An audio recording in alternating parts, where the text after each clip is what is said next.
consent agenda, please? Thank you, Naram. All in favor? Carried. Let's move to item 6, the 2026 Public BIFAC Work Plan. And I'll go to questions on it. Oh, we have a deputant. Sorry, we have a deputant. Let's go to the deputant, please. Mr. Avila, I believe you've joined us virtually to make your deputation on item 6.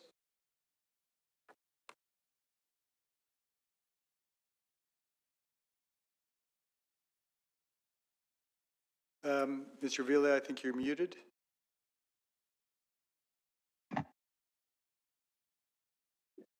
Hi, can you hear me? Yes, we can hear you. All right, good morning. Happy New Year 2026. This is my first deputation at a ECAC committee. We are discussing item 6, which deals with your plans for action in 2026. I would like to share information on the screen. Let me see.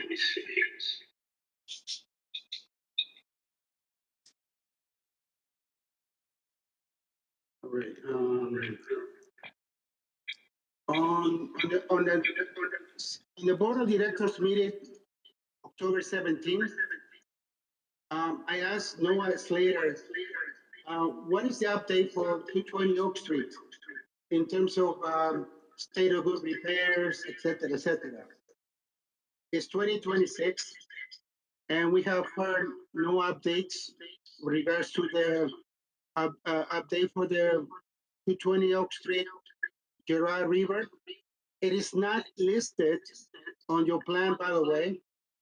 So I want to ask you guys, in view that we are city budget and a lot of money is coming from the city reserves, my question to you, can we request the city mayor, as she's preparing her budget for the year 2026, to include 220 Oak Street? I'm sharing information on the screen, by the way. So I disagree with the first part, but the city reserves are being used in 2026. So I know that always the excuse with TCACs, we don't have money. So here is a great opportunity to advocate with Mayor Olivia Chow and request that 220 Oak Street is put back in the plan, because in 2020, we asked and we got approved $30 million for energy retrofit programs and accessibility. So it's 2026. The community is asking me, because they see me on YouTube and they ask, where is the money? What happened? So you have to answer the residents of the 220 Oak Street one day, because they're waiting for these programs that you promised to the residents, improvements. You have on the screen a building condition assessment from 2021.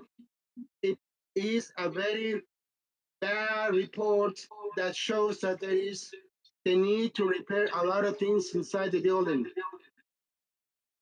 You don't have reserve funds for 220 Oak. So why not city budget time? Ask the mayor, include 220 Oak Street in the budget 2026, a state of good repair, because our building has been waiting for so long, and we deserve to be put back on the map and the plan. And by the way, I spoke at the city budget consultations. Here's me on the screen, by the way. I told the city budget they need to fund Gerrard and River in 2026. I have not received a response from my councilor, Chris Moyes, or anybody else, hopefully the city councilors on this call can answer that question. When are we going to see the tower renewal project happening in 2026 and beyond? We need to see numbers. We need to see projects, plans, schedules. In essence, we just want to see this picture at the end. A renovated building for all my residents who live with disabilities and aging in place. Thank you so much for hearing me. Thank you for the deputation.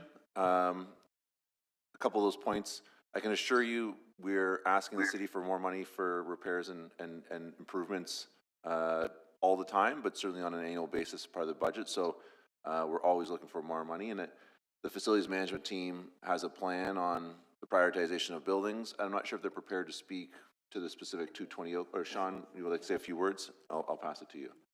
Yeah, thanks, and just to the chair, it's true, we always are advocating for additional funding to support the repair and renewal of our facilities. At the moment, we are fully funded to be able to do that. We are still have concern around the availability of federal funding after 2027. However, just now we have a fully deployed capital program that includes tower renewal and addressing the challenges that are raised by the deputant. We don't generally publish the sort of timeline and schedule and specific addresses of which buildings we're working on next. However, given that this one's come up and that there's an interest in it, I can say that it's at the top of our list, right? This is a building that does need significant investment, as the deputant has pointed out, and it's one we're slated to begin work on this year.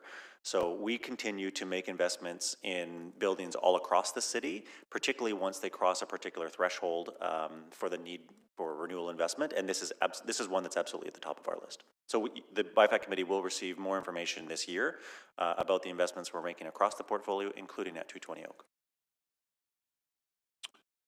Thank you, Sean. With that, go ahead. Through the chair, in regards to this, to the work at 220 Oak, we do have currently an award that will be coming to BIFAC in March to initiate large accessibility, but also extension of the building at 2020 Oak to allow and create more amenity spaces for the tenants in our community there.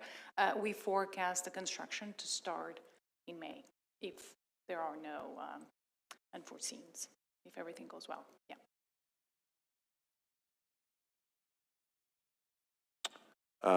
Mr. Avila, to make another comment? You're on mute. Sorry. Just thank you, Chair. $1.9 billion are allocated for state of good repair in the budget 2026. So thanks for that advocacy.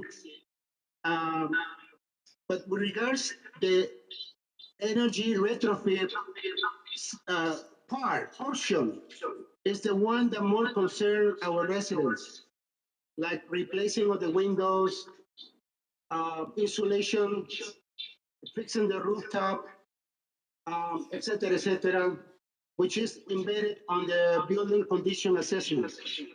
Thank you. Thank you. Just in terms of the BIFAC work plan, I would highlight, as people look at their annual calendars, there are a few heavy meetings with a number of items specific